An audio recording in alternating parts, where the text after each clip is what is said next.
ishongim kelmaydi. Bu juda g'alati. Avvaliga bolani o'g'irlab, keyin uni yo'qotib o'tiribmiz. Katta ko'chada emaklab ketayotgan go'dak hammani e'tiborini tortish kerak, shunday emasmi?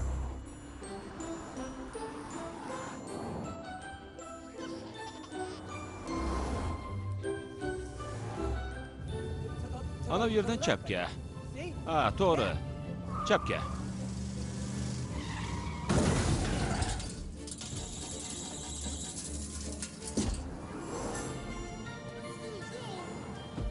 Qani tushtir rancha.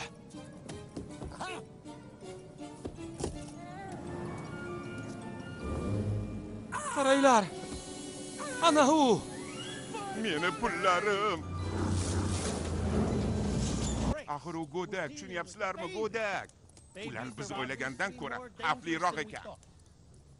Lekin baribir yosh bola. Kichkinagina. Bokschi bo'lib ishlaganimda eng xavfli raqib kichkinalar edi. Ular hech narsadan tap tortishmasdi.